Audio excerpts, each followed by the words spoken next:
Basag na kristal. Iyon ang unang tunog na bumasag sa katahimikan ng marangyang lobby ng hotel. Kasunod ang singhap ng mga mayayamang bisita. Ngunit para kay Alfea, hindi ang nabasag na baso ang totoong ingay, kundi ang dagundong ng kanyang sariling puso nang makita niya ang lalaking nakatayo sa tuktok ng hagdanan. 5 metro lang ang layo ni Ethan, suot ang tuksido na mas mahal pa sa kinita ni Alfea sa buong buhay niya. Habang siya naman ay nakaluhod sa sahig, may hawak na basahan at amoy Zonrox. Gusto niyang tumakbo. Gusto niyang maglaho. Pero hindi siya makagalaw dahil sa bigat na nararamdaman niya sa kaniyang sinapupunan. Isang 7 buwang sikreto na sumisipa ngayon. Tila nagpapaalala na kahit anong tago niya, ang dugo ni Ethan ay nananalaytay sa loob niya. Yumuko si Alfea. Sobrang baba ng yuko na halos humalik na ang noo niya sa malamig na marmol. Parang awa mo na. Diyos ko, huwag ngayon, huwag dito. Narinig niya ang papalapit na yabag ng mamahaling sapatos. Ang tunog na dati ay nagpapabilis ng tibok ng puso niya sa tuwa. Ngayon ay tunog na ng hatol. Miss, hayaan mo na yan. Tatawag ako ng ibang staff. Boses ng lalaki, malalim, pamilyar. Ang boses na dati ay bumubulong sa kanya ng mga pangako sa ilalim ng buwan. Hindi sumagot si Alfea. Pinilit niyang bilisan ang pagpupunas sa natapong wine sa sapatos ng lalaki, gamit ang nanginginig na kamay. Miss? Ulit ni Ethan. May naramdaman si Alia na humawak sa kanyang siko para tulungan siyang tumayo. Ang kuryente ng pagdampi ng balat nito ay parang kidlat na bumuhay sa lahat ng sakit na pilit niyang kinalimutan. Napatingala siya nang wala sa oras. Nagkatagpo ang kanilang mga mata. Sa sandaling iyon, namatay ang lahat ng ingay sa paligid. Walang music, walang bulungan ng mga bisita. Nakita ni Alfea ang pagkabigla sa mukha ni Ethan. Mula sa pagiging kalmado, dumaan ang gulat, pagkatapos ay pagkilala, at sa huli, matinding sakit. Alfea? Bulong ni Ethan, parang hindi siya makapaniwala na ang multo ng kanyang nakaraan ay nasa paanan niya ngayon. Suot ang uniforme ng isang cleaner. Binawi ni Alfea ang kanyang braso na parang napaso. Excuse me po, sir. Nagkakamali po kayo. Mabilis na sagot ni Alfea. Kahit na nanginginig ang boses, tumalikod siya para umalis, hila-hila ang cleaning cart. Huwag mo akong talikuran. Mabilis na humakbang si Ethan at hinarangan ang dadaanan niya. Hinawakan nito ang balikat niya ng mahigpit. Ikaw yan, kilala kita. Saan ka nagpunta? Bakit ganyan ang itsura mo? Ang mga mata ni Ethan ay naglakbay mula sa maputlang mukha ni Alfea pababa sa kaniyang katawan. Nanigas si Alfea.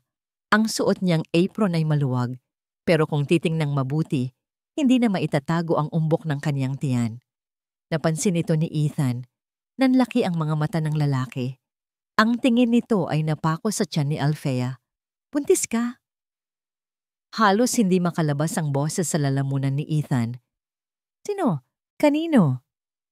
Bago pa makasagot si Alfea, isang malambing ngunit matalim na boses ang sumingit. Ethan, honey? Bakit ang tagal mo? Lumapit si Celeste. Napakaganda niya sa kanyang rehearsal dress. Ang balat niya ay makinis, ang buhok ay perpekto.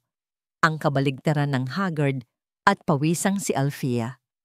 Tumingin si Celeste kay Ethan, tapos kay Alfea. Isang matalino at mapanuring tingin. Hindi siya nagulat. Sa halip, isang maliit at nakakainsultong ngiti ang sumilay sa kaniyang labi. Oh, sabi ni Celeste, na parang nakakita ng isang basurang hindi na itapon ng maayos. Siya ba yung dating secretary ng daddy mo? Yung nawala na parang bula? Hindi makagalaw si Ethan. Nakatingin pa rin siya sa tiyan ni Alfea. Sir, ma'am, aalis na po ako. Sabi ni Alfea, ang luha ay nagsisimula nang mamuo sa gilid ng kanyang mga mata. Ang dignidad na lang niya ang natitira sa kanya. At ayaw niyang durugin pa yon ni Celeste. Sandali. Maring sabi ni Ethan. Alfea, kailangan nating mag-usap. Hindi ka aalis dito hanggat hindi mo sinasagot ang tanong ko. Akin ba yan? Napakuyom ang kamao ni Alfea. Ang kapal ng mukha. Pagkatapos siyang ipagpalit sa ambisyon, pagkatapos tanggalan ng trabaho ang tatay niya, tumingin siya ng diretso sa mata ni Ethan. Hindi. Pagsisinungaling niya, matigas at malamig. Wala kang pag-aari kahit isa sa akin, Sir Ethan. Ang Ethan na minahal ko ay patay na. Natigilan si Ethan. Parang sinampal siya ng katotohanan. Hinawakan ni Celeste ang braso ni Ethan. Hayaan mo na siya, babe. Baka kung ano pa ang mahawa sa atin. Come on. Naghihintay na ang organizer sa labas. Tinitingnan na tayo ng mga tao. Hinitak ni Celeste si Ethan, pero lingon pa rin ng lingon ng lalaki habang naglalakad sila palayo patungo sa exit ng hotel. Naiwan si Alfea na nakatayo. Nanginginig ang tuhod. Napahawak siya sa kanyang tiyan at napasandal sa pader. Tapos na. Nakita na niya ako. Kailangan ko nang umalis. Ngayon na. Dali-daling nagligpit si Alfea. Ang plano niya ay lumabas sa service door sa likod. Pero bago siya makahakbang, narinig niya ang tunog ng sasakyan ni Ethan at Celeste na humarurot paalis sa harap ng lobby. At sa sumunod na segundo, screech! Isang nakakabinging preno ang umalingaw-ngaw. Blag! Ang tunog ng metal na bumangga sa metal at nababasag na salamin ay yumanig sa buong lobby. Nagtilian ng mga tao sa reception. Diyos ko, ang kotse ng ikakasal. Sigaw ng guard. Nabitawan ni Alfea ang hawak niyang mop. Mabilis ang tibok ng kaniyang puso. Tumakbo siya patungo sa salaming pinto ng hotel kahit na sinasabi ng isip niya na huwag tingnan. Sa labas, nakita niya ang kotse ni Ethan. Wasak ang unahan, bumangga sa isang malaking poste. Umuusok ang makina. Bumukas ang pinto sa driver's seat. Gumapang palabas si Ethan, duguan ng noo, sumisigaw, humihingi ng tulong. Pero ang pinto sa passenger seat, kung saan nakaupo si Celeste, ay nanatiling sarado at yupi. Walang gumagalaw sa loob. Napahawak si Alfea sa kaniyang bibig upang pigilan ang sigaw habang ang dugo ay tumutulo mula sa ulo ni Ethan na nakatingin sa kanya mula sa malayo. Ang mga mata nito ay puno ng takot at pagsisisi. Muntik nang dumilim ang paningin ni Alfea habang pinipilit niyang buhati ng balde ng tubig na may halong sabon. Napahawak siya agad sa kanyang tiyan, mahigpit. Tila sinasangga ang anumang masamang pwedeng mangyari sa sanggol na 3 buwan pa lang na tumitibok sa loob niya. Ito lang ang yaman niya ngayon, ang nag-iisang dahilan kung bakit kinakaya niyang lunukin ang lahat ng alikabok at pangahamak sa hotel na ito. Alfea, ano ba? Tatayo ka na lang ba dyan? Napapitlag si Alfea sa sigaw ni Manager Len. Mabilis niyang pinunasan ng pawis sa noo gamit ang likod ng kanyang palad na magaspang na sa kakukuskos. Sorry po, ma'am. Heto na po, tatapusin na. Yumuko siya at nagsimulang lampasuhan ang marmol na sahig ng Grand Ballroom. Ang kintab ng sahig ay parang salamin. Kitang-kita niya ang sariling refleksyon. Payat, maputla, at suot ang uniformeng kulay abo na 2 beses ang laki sa katawan niya para maitago ang umuumbok na natiyan. Ang bango ng paligid. Amoy mamahaling bulaklak at air freshener. Pero para kay Alfea, amoy hilo at pagod ito. Biglang bumukas ang malaking pinto sa dulo ng hall. Natigilan ang lahat ng staff.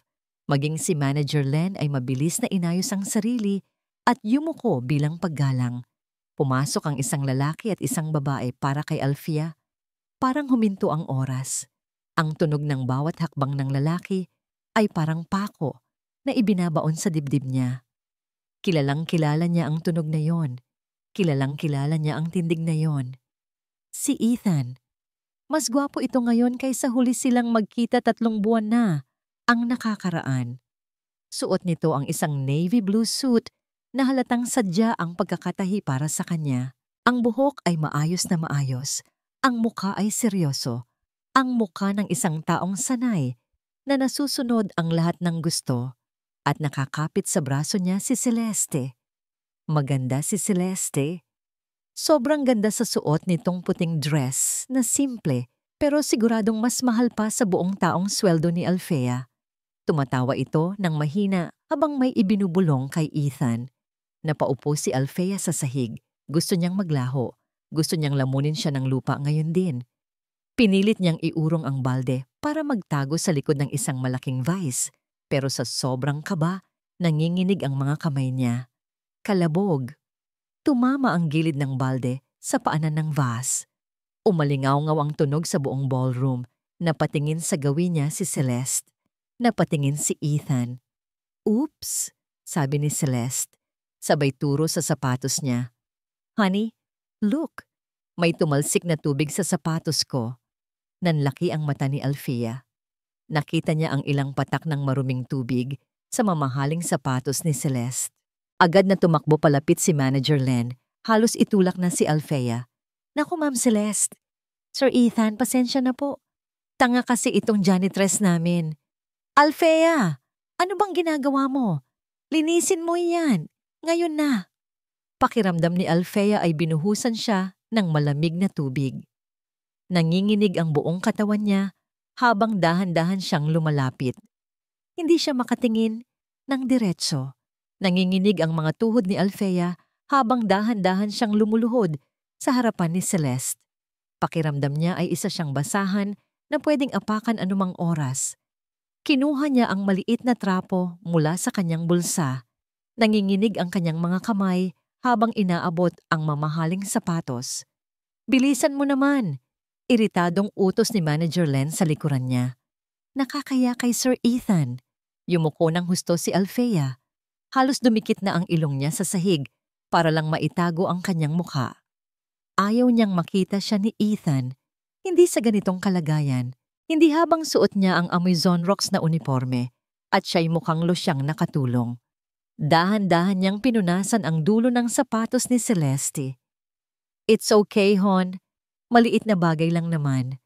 Malamig na sabi ni Celeste kay Ethan, pero nandoon pa rin ang tono ng pandidiri habang inilalayo ng kaunti ang paa. Hindi sumagot si Ethan, pero naramdaman ni Alfea ang bigat ng tingin nito. Ang mga mata ni Ethan, na dati ay puno ng pagmamahal tuwing tinitignan siya, ngayon ay parang laser na tumatagos sa kanyang likuran. Wait! Biglang sabi ni Ethan. Ang boses na yon. Ang boses na minsan nang nangako sa kanya ng habang buhay. Natigil si Alfea sa pagpunas. Nanigas ang buong katawan niya. Tumingin ka sa akin, utos ni Ethan. Hindi ito pakiusap. Utos ito ng isang CEO sa isang hamak na janitress. Sir Ethan, hayaan niyo na po iyan. Tatanggalin ko na po siya. Singit ni Manager Len. I said look at me. Madiing sabi ni Ethan. Wala nang nagawa si Alfea. Dahan-dahan, parang mabigat na bato ang kanyang ulo. Inangat niya ang kanyang mukha. Nagpang-abot ang kanilang mga mata. Sa isang iglap, bumalik ang lahat. Ang sakit ng huling pag-uusap nila. Ang pait ng pagtalikod ni Ethan sa kanya para sa ambisyon. Ang mga gabing iniyakan niya ang lalaking nasa harapan niya ngayon. Nanlaki ang mga mata ni Ethan. Ang kaninang blanko at seryosong muka ay napalitan ng gulat. Bumuka ang bibig niya pero walang lumabas na salita agad. Alfea? Bulong ni Ethan. Mahina, pero parang kulog sa pandinig ni Alfea. Kumunot ang noo ni Celeste. Tumingin siya kay Ethan, tapos kay Alfea. You know her, Hon? Mabilis na tumayo si Alfea. Muntik pa siyang matumba dahil sa biglang pagkahilo, dulot ng pagbubuntis, pero kinapitan niya ang sarili. Kailangan niyang makaalis dito ngayon na. Ay hindi po, ma'am, sagot ni Alfea. Hindi makatingin kay Ethan. Excuse me po, aalis na po ako. Tumalikod siya agad.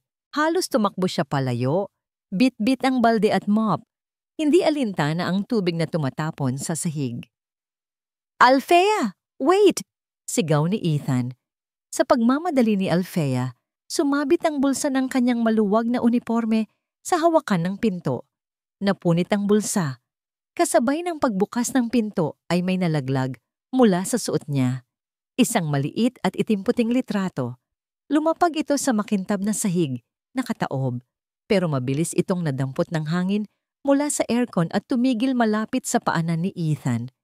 Natigilan si Alfea. Gusto niyang balikan, gusto niyang damputin. Iyon ang ultrasound ng anak niya. Ang kaisa-isang litrato ng baby nila. Pero papalapit na si Ethan, wala siyang choice. Tumakbo si Alfea palabas ng ballroom, iniwan ang lahat. Habang ang mga luha ay nagsisimula nang umagos sa kanyang pisngi. Naiwan si Ethan na nakatayo. Pinulot niya ang papel sa sahig. Ethan, let's go! Baka malate tayo sa fitting. Tawag ni Celeste. Halatang naiinip na. Pero hindi gumalaw si Ethan. Nakatitig siya sa litrato. Isang ultrasound image. May nakasulat na petsa sa gilid. October 24. Bumilis ang tibok ng puso ni Ethan. Napapahawak siya sa dibdib niya. Alam niya ang petsang yon. Iyon ang huling gabi na magkasama sila ni Alfea bago sila naghiwalay. Binasa niya ang nakasulat sa ibaba ng litrato. Gestational age, 12 weeks, 3 buwan. Dahan-dahang inangat ni Ethan ang tingin sa pintong nilabasan ni Alfea. Ang galit at pagkalito sa mukha niya ay napalitan ng isang maputlang realisasyon. Buntis si Alfea. At alam ni Ethan, sa kaibuturan ng kanyang pagkatao, na walang ibang pwedeng maging ama, ang batang yon, kundi siya. Mahigpit ang hawak ni Ethan sa manibela ng kanyang sports car. Halos bumao na ang kanyang mga kuko sa balat ng manibela. Sa passenger seat, nakapagkitang tingin niya sa kapirasong papel na kanina pa niya tinititigan. Ang ultrasound photo. Gestational age, 12 weeks. Napamura siya ng mahina, sabay hampas sa manibela. Bakit ngayon pa? Kung kailan maayos na ang lahat. Kung kailan ikakasal na siya kay Celeste. At malapit nang makuha ang posisyon bilang chairman ng kumpanya. Tumunog ang cellphone nanda niya na nakakonekta sa car stereo. Mama calling. Huminga siya ng malalim bago sinagot ang tawag.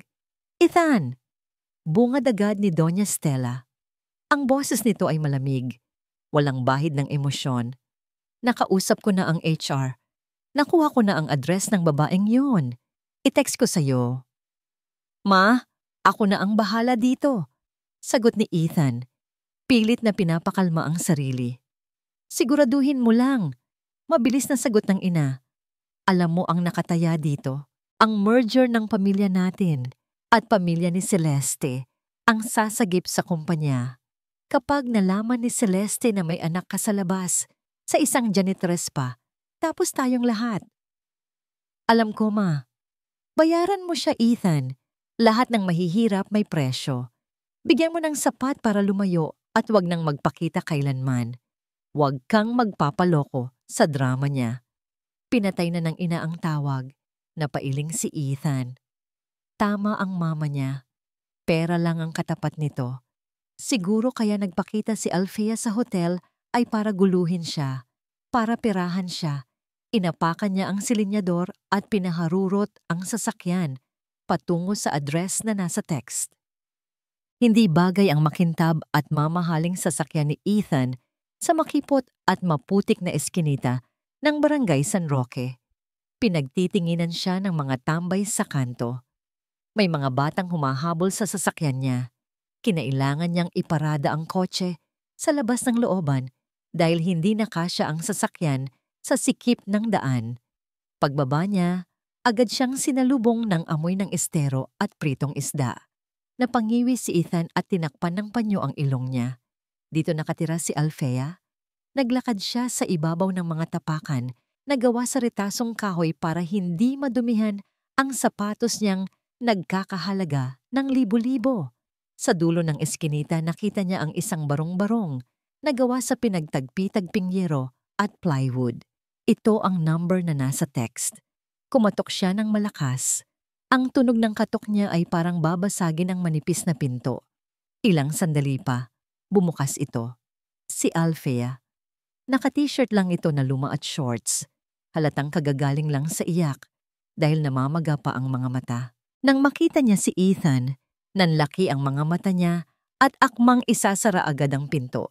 Pero mabilis si Ethan, hinarang niya ang kamay niya at pilit na itinulak ang pinto, pabukas. Pag-usapan natin to. Seryosong sabi ni Ethan habang pumapasok sa loob ng masikip na bahay. Mainit sa loob, walang kisame. Ang tanging gamit lang ay isang lumang sofa, maliit na mesa, at isang kurtina na nagsisilbing dibisyon ng kwarto. Anong ginagawa mo dito? Nanginginig ang boses ni Alfea. Umalis ka na. Wala tayong dapat pag-usapan. Hinugot ni Ethan ang ultrasound photo mula sa bulsa ng kanyang coat at inilapag ito sa mesa. Wala. Sarkastikong tanong ni Ethan. Tinuro niya ang litrato. Anak ko yan, di ba? Hindi sumagot si Alfea. Yumuko lang ito at hinawakan ng tiyan. Sumagot ka, Alfea. Akin ba yan? Oo. Sigaw ni Alfea. Tumingala at sinalubong ang tingin niya. Oo, Ethan. Anak mo to. Masaya ka na. Nalaman mo na. Ngayon, lumayas ka na. Napatawa ng mapakla si Ethan. Nilabas niya ang kanyang checkbook at isang mamahaling ballpen. Sabi na nga ba? Bulong ni Ethan habang nagsusulat. Kaya ka nagpapapansin sa hotel. Kaya ka nagpakita. Dahil kailangan mo ng pera? Tama? Ano? Huwag na tayong maglokohan. Patuloy ni Ethan nang hindi tumitingin sa kanya. Pinunit niya ang tseke at iniabot kay Alfea. 1,000,000. Sapat na siguro yan para sa panganganak mo at para makapagsimula ka ng buhay sa probinsya. Malayo dito at malayo sa akin. Nakatitig lang si Alfea sa papel na inaabot ni Ethan. Ang mga mata niya ay puno ng sakit na dahan-dahang napapalitan ng matinding galit. Tingin mo, binabayaran ko ang anak ko? Garalgal na tanong ni Alfea. Binabayaran ko ang katahimikan mo, madiing sagot ni Ethan. Ikakasal na ako, Alfea. Hindi ko pwedeng hayaan na sirain ng pagkakamaling ito ang future ko. Pagkakamali. Tinawag niyang pagkakamali ang batang nasa sinapupunan ni Alfea. Hinablot ni Alfea ang tseke. Napangiti ng kaunti si Ethan. Akala niya ay tapos na ang usapan. Pero sa harap ng mukha niya pinunit ni Alfea ang tseke. Pinunit niya ito nang pinunit hanggang sa maging maliliit na piraso at isinaboy sa mukha ni Ethan. Hindi nabibili ang dignidad ko, Ethan. At lalong hindi nabibili ang anak ko. Nanggigigil na, sabi ni Alfea. Lumayas ka sa pamamahay namin. Huwag kang maging tanga, Alfea. Sigaw ni Ethan. Nawawala na ang pasensya. Kailangan mo ng pera. Tignan mo nga ang bahay niyo. Dito mo palalakihin ang bata. Sa basura. Biglang bumukas ang kurtina sa likuran. Isang matandang lalaki ang lumabas. Payat na payat. Ubo ng ubo. At halatang hirap na hirap maglakad. Ang tatay ni Alfea. Si Mang Lito. Agad na tumakbo si Alfea para alalayan ang ama. Tay, bakit po kayo bumangon? Magpahinga na po kayo. Pero nakatitig si Mang Lito kay Ethan. Nanlalaki ang mga mata ng matanda. Nanginginig ang kamay na itinuro si Ethan. Natigilan si Ethan. Kilala niya ang matandang ito. Ito ang dating head ng inventory sa kumpanya nila. Ang empleyadong tinanggal niya at sinampahan ng kaso noon para pagtakpan ng nawawalang pondo na ginamit ni Ethan sa sugal. Ikaw. Hirap na sabi ni Mang Lito. Ang mukha ng matanda ay namumula sa galit at takot. Tay, tama na po. Pag-aawat ni Alfea. Magnanakaw. Bulong ni Mang Lito habang ang hininga ay nagsisimulang kapusin.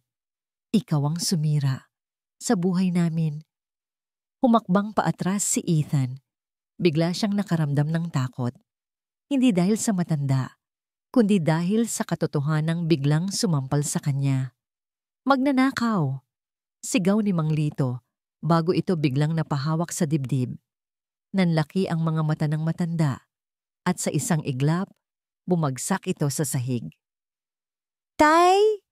Tili ni Alfea. Lumuhod si Alfea at niyakap ang ama na nangingisay. Tumingin siya kay Ethan. Ang mga mata ay puno ng luha at puot. Anong ginagawa mo? Tulungan mo kami, sigaw ni Alfea. Pero nakatayo lang si Ethan. Ang mga salitang magnanakaw at ikaw ang sumira sa buhay namin ay paulit-ulit na umaalingaw sa isip niya habang pinapanood ang kaguluhan na siya mismo ang may gawa. Amoy gamot, alkohol at takot. Iyan ang amoy ng emergency room ng pampublikong ospital. Nakaupo si Alfea sa matigas na bangko sa labas ng ER. Nanginginig pa rin ang kanyang mga kamay habang hawak ang kanyang cellphone. Zero balance, wala siyang load pantawag, at mas lalong wala siyang laman sa wallet kundi barya. Paulit-ulit na bumabalik sa isip niya ang nangyari kanina. Ang pagbagsak ng kanyang ama. Ang mukha ni Ethan na parang nakakita ng multo. Biglang bumukas ang pinto ng ER. Lumabas ang isang nurse na may hawak na clipboard. Kamag-anak ni Lito de Guzman. Mabilis na tumayo si Alfea. Muntik pa siyang matalisod sa pagmamadali. Ako po ang anak. Kamusta po ang tatay ko? Bumuntong hininga ang nurse. Tumingin ito sa kanya mula ulo hanggang paa. Tila tinatan niya kung may pambayad siya. Stable na siya ngayon, ma'am. Mild heart attack lang. Pero kailangan niya ng confinement at ilang mga gamot para hindi na maulit. Kaso ano po? Kailangan po muna nating mag-settle ng down payment sa cashier bago siya mailipat sa ward. At yung mga gamot, hindi po sagot ng ospital. Kailangan niyo pong bilhin sa labas. Parang pinagsakluban ng langit at lupa si Alfea. Down payment, gamot. Saan siya kukuha ng pera? Tanggal na siya sa trabaho pagkatapos ng eksena sa hotel kanina. Nurse, parang awa niyo na po. Naiiyak na pakiusap ni Alfea. Hinawakan niya ang braso ng nurse. Wala pa po akong pera ngayon, pero maghahanap po ako. Pwede bang gamutin niyo muna siya? Babalik ako. Babayaran ko lahat. Umiling ang nurse. Sanay na sa ganitong drama araw-araw. Pasensya na, ma'am. Policy po ng ospital. Tumalikod ang nurse para bumalik sa loob. Naiwan si Alfea na nakatulala. Policy. Ang buhay ng tatay niya nakadepende sa isang policy at sa pera. Napaupo ulit siya sa bangko. Isinubsob niya ang mukha sa kanyang mga palad at humagulgol. Ganito na lang ba palagi? Palagi na lang ba silang talo dahil wala silang pera? Biglang naalala niya ang nakaraan. 3 taon na ang nakalipas. Umiiyak din siya noon. Nasa labas siya ng opisina ni Ethan. Iyon ang araw na nalaman niyang tinanggal sa trabaho ang tatay niya dahil sa paratang na pagnanakaw. Iyon din ang araw na nakipag-break si Ethan sa kanya. Hindi tayo pwede, Alfea, sabi ni Ethan noon habang nakatalikod at nakatingin sa bintana ng kanyang kondo. Magkaiba ang mundo natin. At ang tatay mo, kahihiyan siya sa kumpanya. Kahihiyan. Napuyumos ang kamao ni Alfea. Ang galit na naramdaman niya noon ay nag-aapoy ulit ngayon sa dibdib niya. Mr. Guzman, nag-angat ng tingin si Alfea. Bumalik ang nurse. Po? Kinakabahang sagot ni Alfea. Papaalisin na ba sila? Okay na po ang bill.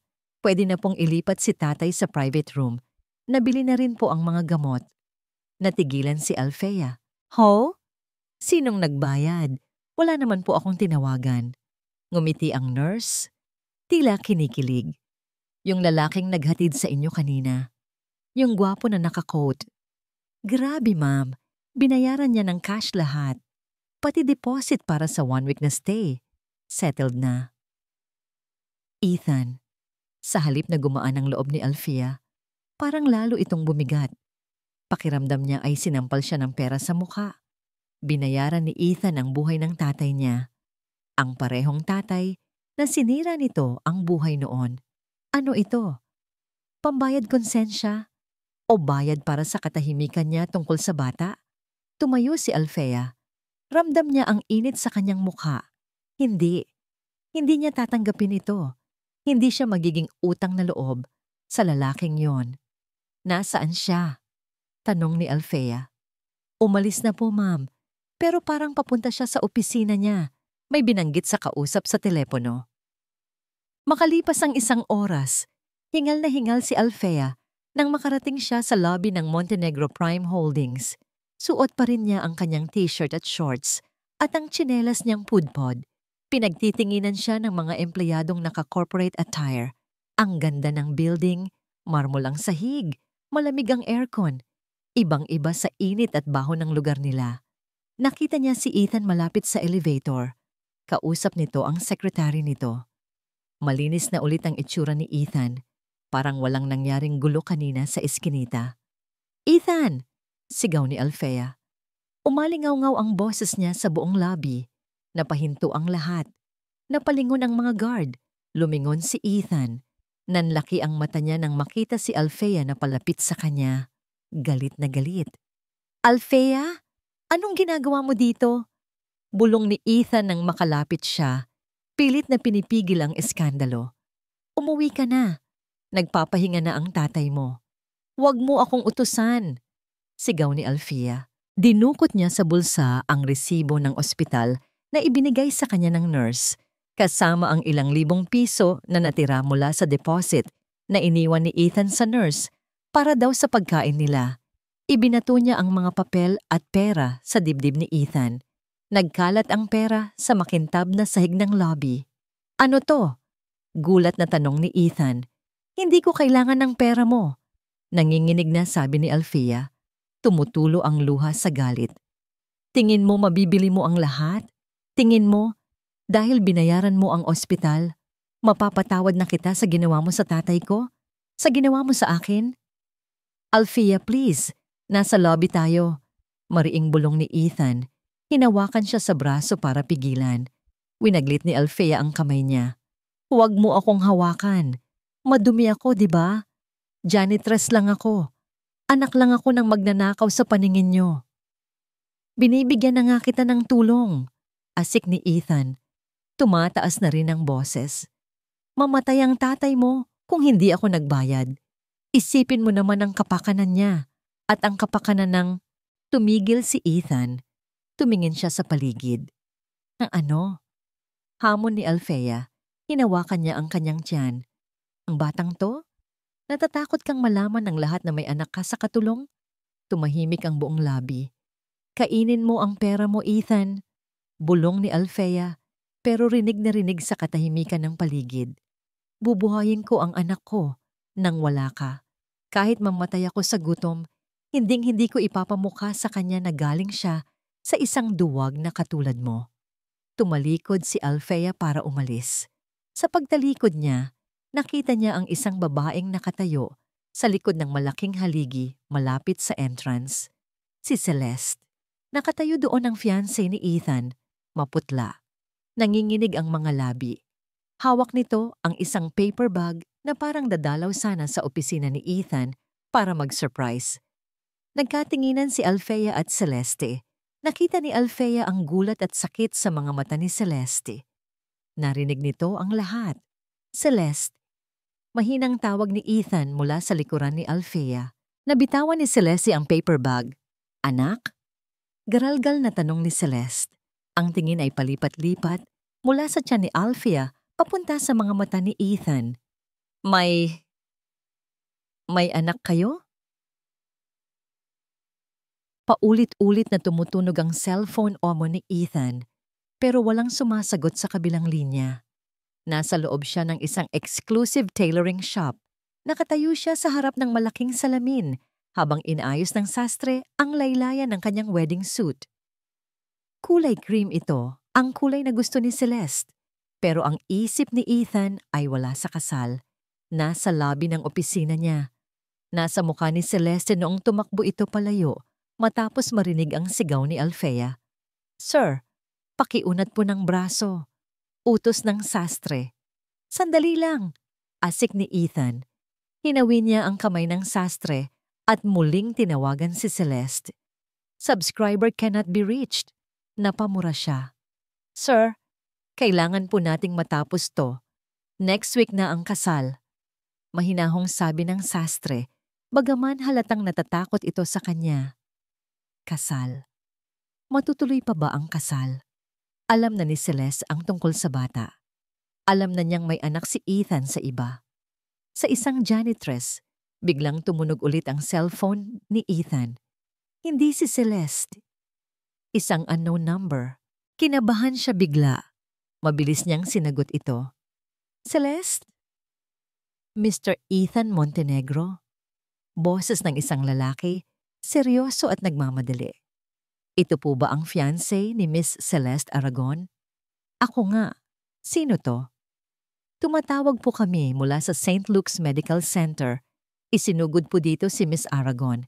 Naaksidente po ang sasakyan niya sa C5. Nalaglag ang cellphone ni Ethan. Parang huminto ang ikot ng mundo. Ang ingay ng aircon, ang tunog ng gunting ng sastre, lahat ay nawala. Ang tanging naririnig niya ay ang mabilis na tibok ng sarili niyang puso. Sa ospital, amoy antiseptiko at kape. Tumatakbo si Ethan sa hallway. Suot pa rin ang pants ng kanyang wedding suit at isang puting undershirt. Wala siyang pakialam sa itsura niya. Sa tapat ng operating room, nakita niya ang kanyang ina. Nakaupo si Doña Stella sa waiting area. Tuwid ang likod, kalmado, at nagbabasa ng magazine. Parang naghihintay lang ito ng flight sa airport. Ma! Sigaw ni Ethan. Nasaan si Celeste? Anong nangyari?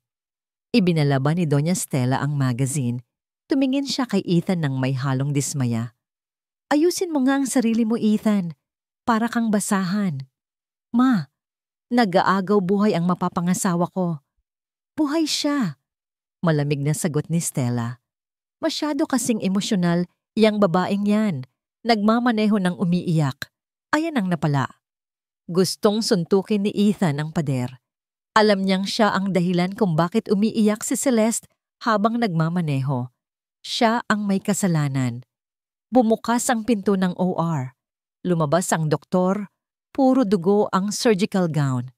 Agad na lumapit si Ethan. Doc, kamusta siya? Bumuntong hininga ang doktor. Tinanggal nito ang mask. Masyadong malakas ang impact ng banggaan. Naipit ang lower body niya sa manibela.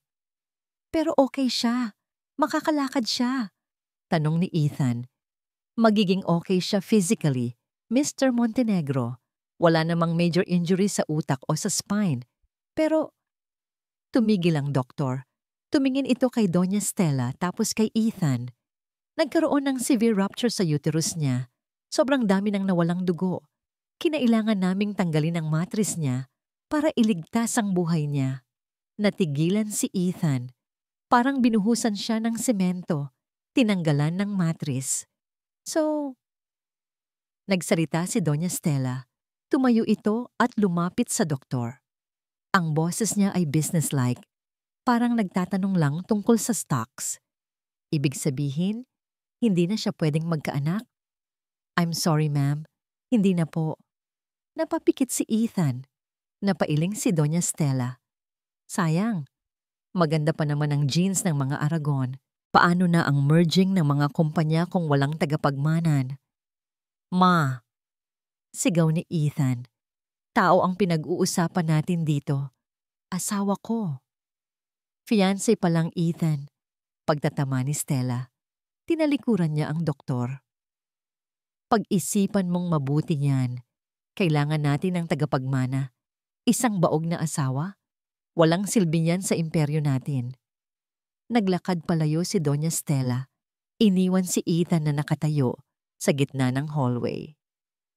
Dahan-dahang naglakad si Ethan papunta sa recovery room kung saan inilipat si Celeste. Mabigat ang bawat hakbang niya. Nasa isip niya ang sinabi ng doktor. Hindi na siya pwedeng magkaanak. Ang babaeng mahal niya o ang babaeng pinilit niyang mahalin dahil perfect ito para sa kanya ay nawalan ng kakayahang maging ina dahil sa kanya. Dahil sa pagtataksil niya, dahil sa mga sikretong itinago niya, huminto siya sa tapat ng pinto ng kwarto ni Celeste. Hahawakan na sana niya ang doorknob nang makarinig siya ng tunog mula sa loob. Isang iyak. Hindi ito iyak ng sakit sa katawan. Ito ay iyak ng isang taong nawalan ng kaluluwa. Isang hagulgol na puno ng pagluluksa. Ang baby ko! Narinig niyang sigaw ni Celeste sa pagitan ng mga hikbi. Gusto ko ng baby. Bakit kinuha niyo ang baby ko? Nabitawan ni Ethan ang doorknob. Napansandal siya sa pader at napadausdos paupo sa sahig. Tinakpan niya ang kanyang mukha gamit ang dalawang palad. Ang irony ng tadhana ay parang kutsilyong sumasaksak sa kanya. Sa loob ng kwartong iyon, ang babaeng pakakasalan niya ay umiiyak dahil hinding-hindi na ito magkakaanak. Samantalang sa isang barong-barong sa estero, ang babaeng tinaboy at hiniya niya ay nagdadala sa sinapupunan ng kaisa-isang dugo at laman ni Ethan, ang anak na pilit niyang binabayaran para mawala. Ngayon ay siya na lang ang natitirang pag-asa para magkaroon siya ng pamilya. Pero huli na ba ang lahat? Napatingin si Ethan sa kanyang mga kamay. Nanginginig ang mga ito. Sa unang pagkakataon sa buhay niya, naramdaman niya kung gaano siya kahirap. Mayaman siya sa pera, pero sa sandaling ito, wala siyang maipagmamalaki. Wala siyang mukhang maihaharap kay Celeste. At lalong wala siyang mukhang maihaharap kay Alfea. Mula sa loob, narinig niya ulit ang sigaw ni Celeste. Isang sigaw na dadalhin ni Ethan sa konsensya niya habang buhay. Madilim na ang hardin ng ospital. Ang tanging liwanag ay galing sa mga poste ng ilaw na pinalilibutan ng mga gamo-gamo. Nakaupo si Alfea sa isang bench na bato. Hinihimas niya ang kanyang tiyan habang nakatingin sa malayo. Sa loob ng ospital, natutulog na ang tatay niya. Ligtas na ito pansamantala. Salamat sa perang ibinigay ni Ethan. Ang perang sinusuka ng dignidad niya, pero kinain ng pangangailangan niya. Napapikit siya. Ang bigat ng loob niya. Galit siya sa sarili niya. Galit siya kay Ethan. At sa totoo lang, naiinggit siya kay Celeste, ang babaeng mahal ni Ethan, ang babaeng pakakasalan nito. Siguro, masaya na sila ngayon habang siya ay namumroblema kung saan kukuha ng pambili ng gatas bukas. Biglang may narinig siyang tunog ng gulong sa sementadong daan. Squeak, squeak. Nagmulat siya ng mata. Mula sa dilim, lumabas ang isang nurse na nagtutulak ng wheelchair. At nakasakay sa wheelchair ay isang babaeng pamilyar na pamilyar sa kanya. Si Celeste. Mabilis na tumayo si Alfea. Ang una niyang instinto ay tumakbo. Baka nandito si Celeste para saktan siya? Para ipahiya siya ulit? O baka para bawiin ang perang binayad ni Ethan? Nurse, iwan mo muna kami. Mahinang utos ni Celeste. Ang boses nito ay paos at walang lakas. Tumango ang nurse at lumayo, pero nanatiling nakatanaw sa di kalayuan. Naiwan silang dalawa. Tinitigan ni Alfea si Celeste. Ibang-iba ito sa babaeng nakita niya sa hotel.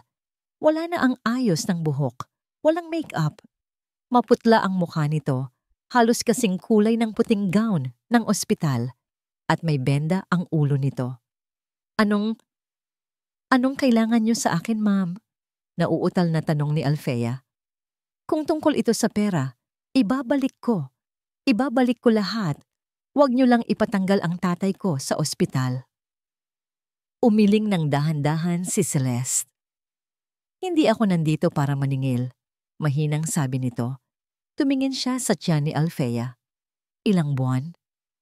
Napahawak ng mahigpit si Alfea sa kanyang sinapupunan. Tila prinoprotektahan ng bata mula sa tingin ni Celeste. 3 buwan po. Isang mapait na ngiti ang sumilay sa mga labi ni Celeste. May tumulong luha sa kanyang pisngi. Ang swerte mo! Bulong ni Celeste. Kumunot ang noo ni Alfea. Swerte? Ma'am, wala akong pera. Walang trabaho. Ang tatay ko nasa loob at nag-aagaw buhay. Paano naging swerte yon? May buhay dyan sa loob mo. Turo ni Celeste sa tiyan ni Alfea. Ang boses niya ay nabasag. Ako. Wala na. Kinuha na nila. Yung aksidente, kinuha nito ang kakayahan kong maging ina. Natigilan si Alfea. Naramdaman niya ang kirot sa dibdib. Bilang isang babae, naintindihan niya ang lalim ng sugat na yon. Nawala ang takot niya at napalitan ng awa. I'm sorry, ma'am. Sinserong sabi ni Alfea. Huwag mo akong tawaging ma'am. Maring sabi ni Celeste. Pinunasan nito ang luha gamit ang likod ng palad. At huwag kang humingi ng tawad. Hindi ikaw ang may kasalanan. Si Ethan. Bumigat ang hangin sa pagbanggit ng pangalan ni Ethan. Siya ang may kasalanan ng lahat, patuloy ni Celeste. Ang lungkot sa mukha niya ay napalitan ng isang malamig na galit.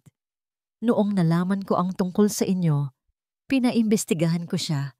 Pinaimbestigahan ko pati ang pamilya mo. Kinabahan ulit si Alfea. Bakit po? Wala naman kaming tinatago. Alam ko, sagot ni Celeste. Tinitigan niya ng diretso sa mata si Alfea. Pero may tinatago si Ethan sa'yo at sa tatay mo. Lumapit si Alfea ng kaunti. Anong ibig niyong sabihin? Huminga ng malalim si Celeste. Tila iniipon ang lahat ng lakas para sabihin ang katotohanan. Ang tatay mo. Si Mang Lito. Hindi siya basta tinanggal sa trabaho dahil sa pagkakamali, Alfea. Walang nawawalang pondo. Nanlaki ang mga mata ni Alfea. Pero may ebidensya daw. May mga dokumento. Peke ang mga yon. Mabilis na sagot ni Celeste. Si Ethan mismo ang pumirma. Siya at ang nanay niya. Ginawa nilang scapegoat ang tatay mo para pagtakpan ang mga talagang nawawalang pera na ginamit ni Ethan sa sugal noong panahong yon. Parang gumuho ang mundo ni Alfea. Napahawak siya sa sandalan ng bench para hindi matumba. Ang tatay niya. Ang mabait at tapat niyang tatay. Namatay ang nanay niya sa sama ng loob dahil sa kahihiyan. Naghirap sila ng 3 taon. Nakatira sila sa basurahan. Lahat ng iyon.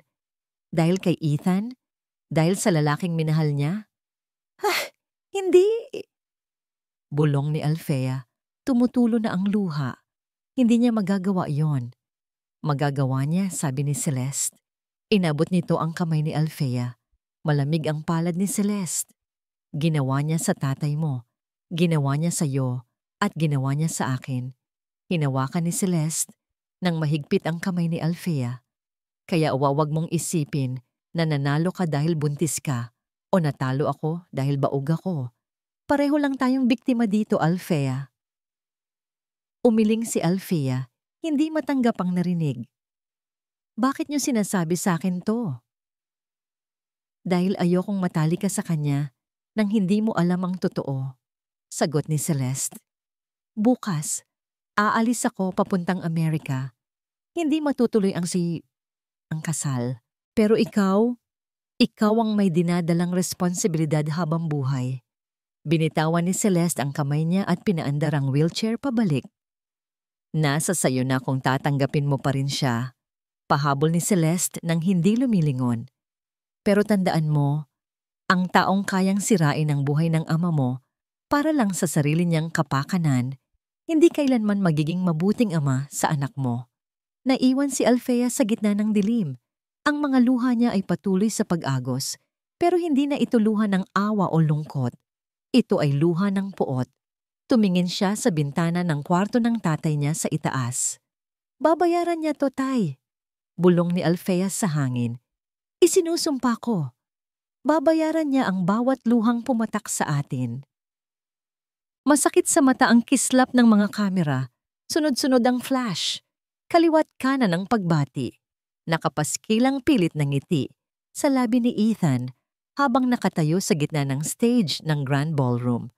Ito ang gabi ng kanilang grand announcement, ang formal na pagpapahayag ng merging ng mga kumpanya at ang nalalapit na kasal. Pero pakiramdam ni Ethan, nasa burol siya. Umayos ka, bulong ni Doña Stella sa tabi niya. Ang tono ay matalim habang nakangiti sa mga investors. Parang kang namatayan, nandyan na si Celeste. Napatingin si Ethan sa entrance, bumukas ang malaking pinto, tumahimik ang lahat. Pumasok si Celeste. Nakasakay ito sa wheelchair, itinutulak ng isang nurse. Hindi ito nakasuot ng gown. Nakasuot lang ito ng simpleng itim na bestida, kulay ng pagluluksa. Walang make-up, maputla. Pero ang mga mata nito ay nag-aapoy. Bumaba si Ethan sa stage para salubungin ang fiancé niya. Ito ang script. Ito ang dapat gawin. Ang mapagmahal na fiancé na aalalay sa kanyang nasaktang bride. Celeste, bati ni Ethan nang makalapit siya. Inabot niya ang kamay nito. Love, you made it. Pak! Umalingaw-ngaw sa buong ballroom ang tunog ng sampal. Natigilan ang musika, napatigil ang mga waiter, napasinghap ang lahat ng bisita. Ramdam ni Ethan ang init sa pisngi niya, pero mas ramdam niya ang lamig ng tingin ni Celeste. Don't call me love, mahinang sabi ni Celeste, pero rinig na rinig sa katahimikan ng paligid. Inilapit niya ang kanyang mukha sa mikropono na nakakabit sa podium na nasa tabi lang nila. Good evening, ladies and gentlemen, panimula ni Celeste. Ang boses niya ay nanginginig, pero puno ng diin. Ethan, anong nangyayari? Hysterical na bulong ni Doña Stella na humarurot pababa ng stage. Pigilan mo siya! Pero hindi makagalaw si Ethan. Nakapako siya sa kinatatayuan niya. Nandito kayo para saksihan ang pagsasama ng dalawang pamilya. Patuloy ni Celeste. Tumingin siya sa crowd, diretso sa mga kamera. Pero ngayong gabi, ang sasaksihan niyo ay ang katotohanan. May inilabas na envelope si Celeste. Itinaas niya ito. Ang Montenegro Prime Holdings ay itinayo sa pundasyon ng kasinungalingan, deklara ni Celeste. Ang lalaking ito, si Ethan Montenegro, at ang kanyang ina na si Stella, sila ang tunay na magnanakaw. Nagkagulo ang mga reporter, nagtulakan palapit sa stage. Celeste, stop this! Sigaw ni Doña Stella, akmang aagawin ng mic. Huwag niyo akong hawakan, sigaw ni Celeste. Alam ng lahat kung paano niyo sinira ang buhay ng isang tapat na empleyado niyo. Si Lito de Guzman, pinalsakan niyo ng kaso para pagtakpan ang sugal ni Ethan. Lito de Guzman, ang pangalan ng tatay ni Alfea. Binanggit ito sa harap ng daan-daang tao, sa live broadcast. Pakiramdam ni Ethan ay gumuho ang sahig sa ilalim niya. Tapos na ang lahat. Ang reputasyon niya, ang kumpanya, ang buhay na kilala niya. At hindi lang yan, dagdag ni Celeste habang tumutulo ang luha. Tumingin siya kay Ethan. Nawalan ako ng kakayahang maging ina dahil sa aksidente. Pero ang lalaking yan, may anak siya sa iba. Sa anak ng empleyadong sinira niya ang buhay. Bulong-bulungan. Sigawan. Ang mga flash ng kamera ay naging sunod-sunod na kidlat na bumubulag kay Ethan. Nakikita niya ang ina niya na hinihimatay sa gilid ng stage, sinalo ng mga bodyguard. Nakita niya si Celeste na umiiyak habang inaalis ng nurse palayo sa gulo. Gusto ni Ethan tumakbo. Gusto niyang magtago. Lumingalinga siya sa paligid, naghahanap ng exit. At doon, sa may service door sa gilid ng ballroom, nakita niya siya, si Alfea.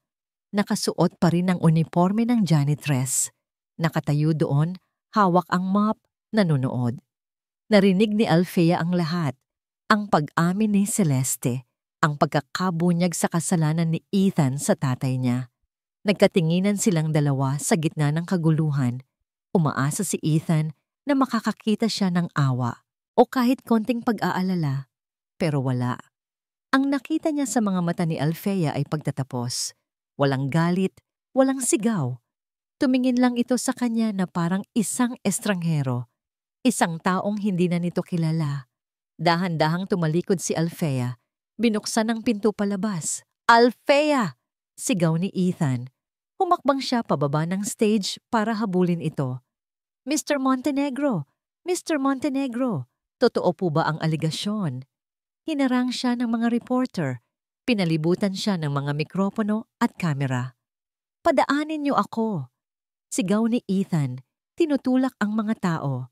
Nakita niyang pasara na ang pinto kung saan lumabas si Alfea. Sa kabilang banda, nakita niya ang mga pulis na pumapasok sa main entrance marahil ay tinawagan ng kampo ni Celeste. At sa gilid, ang ina niya na kailangan ng tulong medikal. Kailangan niyang pumili. Ang pamilya niya, ang kumpanya, ang kalayaan niya, o ang babaeng nagdadala ng anak niya. Tumingin siya ulit sa pinto. Sarado na. Nawala na si Alfea. At sa gitna ng ingay at gulo, naramdaman ni Ethan ang katahimikan ng pag-iisa. Tahimik sa loob ng mansyon. Nakakabingi ang katahimikan. Ibinaba ni Ethan ang susi ng kanyang sports car sa ibabaw ng marmol na lamesa sa sala. Sa tabi nito, inilapag niya ang kanyang wallet, ang platinum credit cards, at ang mamahaling relo na regalo ng kanyang ina noong naging CEO siya. Anong ginagawa mo? Napalingon si Ethan. Nakatayo sa hagdanan si Doña Stella. Namumugto ang mga mata nito, magulo ang buhok, at nakasuot ng bathrobe. Hawak nito ang isang baso ng whiskey kahit tanghaling tapat pa lang. Aalis na ako, ma. Mahinahong sagot ni Ethan. Aalis? Saan ka pupunta? Sa labas? Tumawa ng mapakla ang ina. Pinalilibutan tayo ng media, Ethan. Bumagsak ang stock ng kumpanya ngayong umaga lang. At ngayon, iiwan mo ako para harapin ang lahat ng to? Iniwan ko na sa abogado ang lahat ng dokumento. Sagot ni Ethan. Inamin ko na sa affidavit na ako ang may kasalanan ng embezzlement noon, hindi si Mang Lito. Nilinis ko na ang pangalan niya. Bumagsak ang baso sa sahig. Nabasag ito at kumalat ang alak. Sira na ang ulo mo. Nanginginig sa galit na bulong ni Stella. Pinili mo ang kahihiyan kaysa sa pamilya mo. Para saan?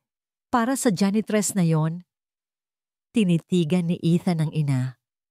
Sa unang pagkakataon, hindi siya nakaramdam ng takot o obligasyon. Awa ang naramdaman niya. Hindi, ma. Pinili ko ang kahihiyan para makatulog ako sa gabi. Sagot ni Ethan.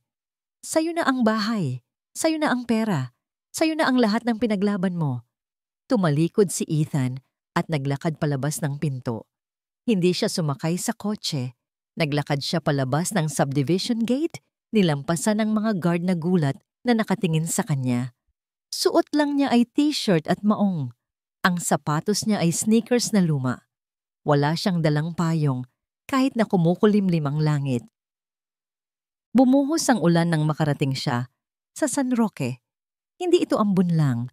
Ito ay malakas na ulan na parang gustong linisin ang dumi ng kalsada. Basang-basa na si Ethan. Ang putik ay tumalsik na sa pantalon niya. Ang buhok niya ay nakadikit na sa kanyang noo. Pero patuloy lang siya sa paglalakad sa masikip na eskinita. Pinagtitinginan siya ng mga tao. Ang dating Ethan na nandidiri sa lugar na ito ay wala na. Ang Ethan na naglalakad ngayon ay parang isang peregrino na naghahanap ng santuaryo. Huminto siya sa tapat ng barong-barong ni na Alfea. Sarado ang pinto. Sarado ang bintana. Naririnig niya ang lagaslas ng ulan sa yero. Huminga siya ng malalim. Ang lamig ay tumatagos sa buto niya, pero mas nangingibabaw ang init ng pagsisisi sa dibdib niya. Dahan-dahan, lumuhod si Ethan sa maputik na semento sa harap ng pinto. Yumuko siya. Hinayaan niyang hampasin ng ulan ang likod niya. Mang Lito! Sigaw niya. Pilit na nilalakasan ng boses laban sa ingay ng ulan. Alfea! Walang sumasagot. Patawarin niyo ako. Sigaw ulit ni Ethan. Alam kong huli na. Alam kong wala akong karapatan. Pero nandito ako para pagbayaran ang lahat. Bumukas ng kaunti ang kurtina sa bintana. Nakita niya ang anino ni Alfea. Alfea! Bulong ni Ethan. Patawad! Isinara ulit ang kurtina. Nanatiling nakaluhod si Ethan. Lumipas ang ilang minuto. Naging 1 oras. Nangangalay na ang mga tuhod niya. Nanginginig na ang buong katawan niya sa ginaw. Pero hindi siya tumayo. Naramdaman niya ang bawat patak ng ulan, parang latigo sa balat niya. Ito ang nararapat sa kanya. Biglang bumukas ang pinto. Tumigil ang mundo ni Ethan. Lumabas si Mang Lito. Payat pa rin ito, pero nakatayo na. may dalang payong. Sa likod nito, nakasilip si Alfea, hawak ang tiyan, puno ng pag-aalala at kalituhan ang mga mata. Dahan-dahang lumapit si Mang Lito kay Ethan. Inangat ni Ethan ang kanyang mukha. Puno ng putik at luha ang kanyang pisngi. Mang Lito, garalgal na sabi ni Ethan, ako po ang nagnakaw. Ako po ang sumira sa pangalan niyo. Ako po ang dahilan kung bakit namatay ang asawa niyo sa sama ng loob. Napapikit si Mang Lito sa sakit ng alaala. Patayin niyo na lang po ako. Hagulgol ni Ethan. Sumusubsob sa paanan ng matanda. Wala po akong kwentang tao. Hindi ko po deserve ang anak ko. Hindi ko po deserve si Alfea. Hinintay ni Ethan ang sampal. Hinintay niya ang sipa. Hinintay niya ang galit na naipon ng 3 taon. Pero naramdaman niya ang isang kamay sa balikat niya. Magaspang na kamay. Mainit. Tumayo ka dyan, iho. Malumanay na sabi ni Mang Lito. Hindi po ako tatayo hanggat tumayo ka. Medyo tumaas ang boses ng matanda, pero hindi sa galit, kundi sa awtoridad ng isang ama.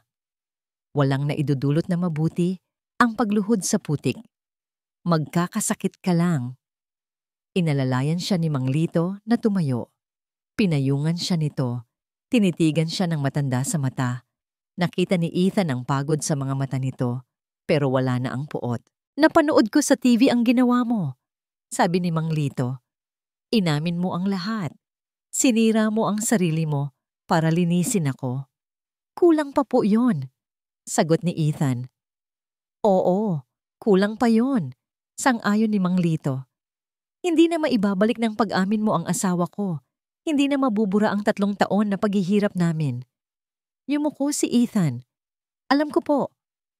Pero huminga ng malalim ang matanda. Ang pagpapatawad ay hindi para sa'yo, Ethan. Para sa akin to. Para kay Alfea. Ayokong mamatay na may bitbit na galit sa puso. Tinapik ni Mang Lito ang balikat niya. Ang tunay na kayamanan, iho, ay hindi yung nasa bangko. Ang tunay na kayamanan ay yung nakakatulog ka ng mahimbing sa gabi dahil wala kang tinatapakang tao. Napaiyak ulit si Ethan. Ito ang tatay na hinangad niya buong buhay niya. Isang ama na magtuturo sa kanya ng tama, hindi ng katusuhan. Pasok, yaya ni Mang Lito. Natigilan si Ethan. Po? Sabi ko pumasok ka. Basa ka na. At lumingon si Mang Lito sa pinto kung saan nakatayo si Alfea. May naghihintay sa'yo. Tumingin si Ethan kay Alfea. Hindi ito nakangiti, pero bukas ang pinto. Huminga ng malalim si Ethan, pinunasan ng putik sa muka at humakbang papasok sa barong-barong, ang lugar na walang ginto pero puno ng pag-asa. 5 buwan na ang nakalipas. Nakataupo si Alfea sa isang silyang kawayan sa labas ng kanilang bahay. Hinihimas niya ang kanyang tiyan na sobrang laki na. Anumang oras ay pwede na siyang manganak. Mula sa kinauupuan niya, tanaw niya si Ethan sa maliit na bakuran. Hindi na ito nakasuot. Wala na ang mamahaling relo. Nakasuot ito ng sando na puti na may mantsa ng grasa at barnis at kupas na maong shorts. Pawis na pawis ito habang naglalagari ng kahoy. Gumagawa ito ng duyan. Napangiti si Alfea. Kung nakikita lang ito ng mga dating empleyado ni Ethan, siguradong hindi sila maniniwala. Ang dating CEO na hindi marunong magtimpla ng sariling kape, ngayon ay bihasa na sa paghawak ng martilyo at pako. Merienda gitay, tawag ni Alfea kay Mang Lito.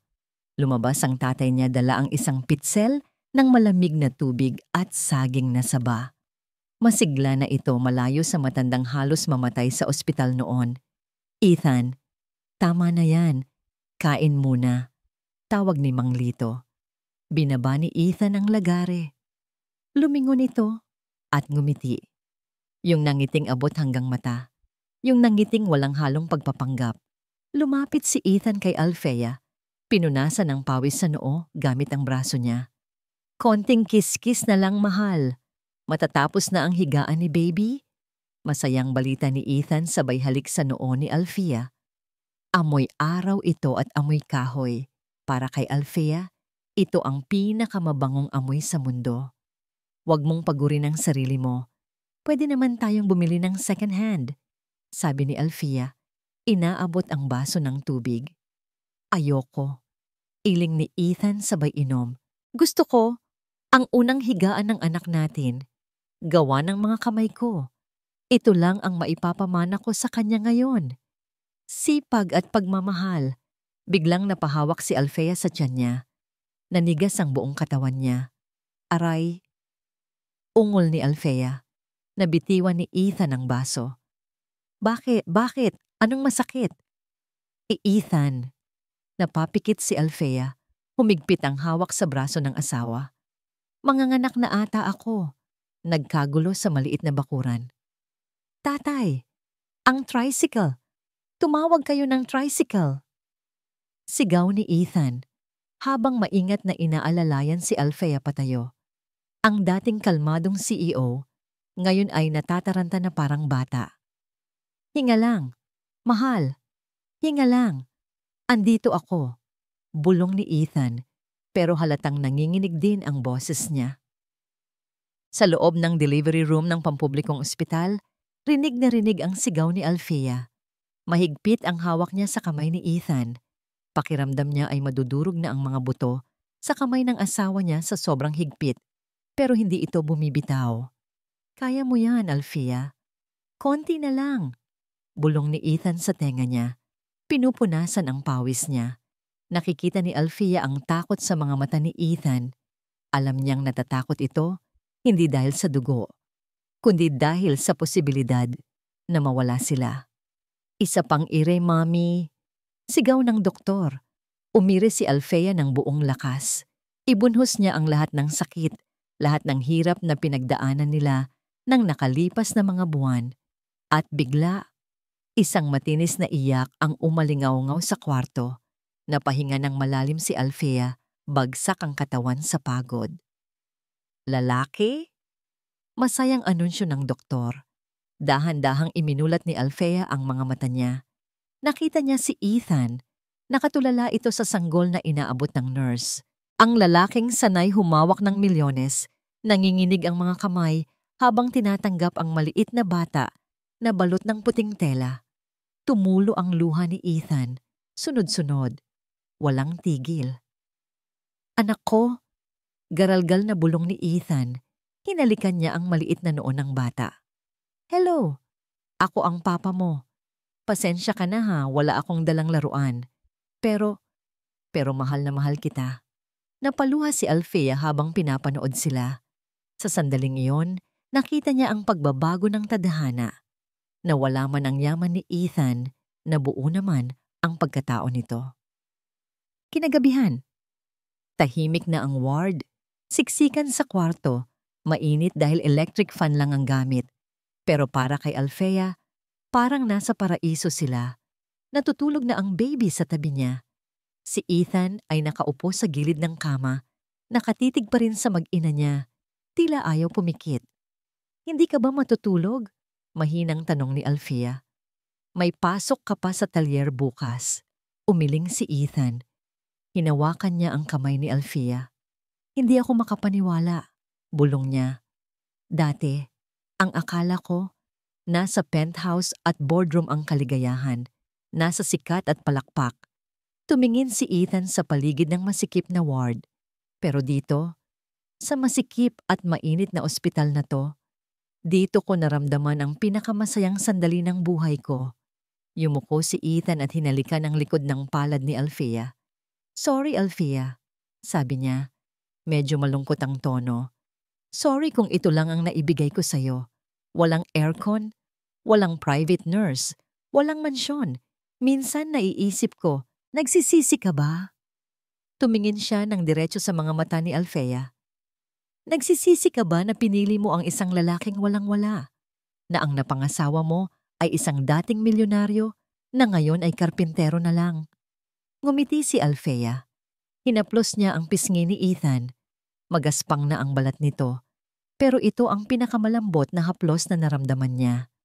Kinuha niya ang kamay ni Ethan at ipinatong ito sa dibdib niya, sa tapat ng puso niya. Makinig ka, Ethan. Bulong ni Alfea. Ramdam ni Ethan ang tibok ng puso ng asawa. Wala tayong mansyon, pero may tahanan tayo, sabi ni Alfea. Wala tayong kotse, pero sabay tayong naglalakad. At wala man tayong milyones sa bangko. Tignan mo ang anak natin. Sumulyap sila pareho sa sanggol na mahimbing na natutulog. Siya ang yaman natin, patuloy ni Alfea. Tumingin siya ulit kay Ethan ng puno ng pagmamahal. Kaya wag mong tatanungin kung nagsisisi ako na pinili ko ang isang lalaking walang-wala. Humigpit ang hawak ni Alfea sa kamay ni Ethan. Dahil ang totoo, ang pinili ko ay ang pinakamayamang lalaki sa buong mundo. Dito sa puso ko. Niyakap siya ni Ethan. Mahigpit, puno ng pasasalamat. Sa labas ng bintana, tumigil na ang ulan. Sumisikat na ang buwan, nagbibigay ng liwanag sa madilim na gabi. Isang bagong simula, isang simpleng buhay, isang tunay na pag-ibig.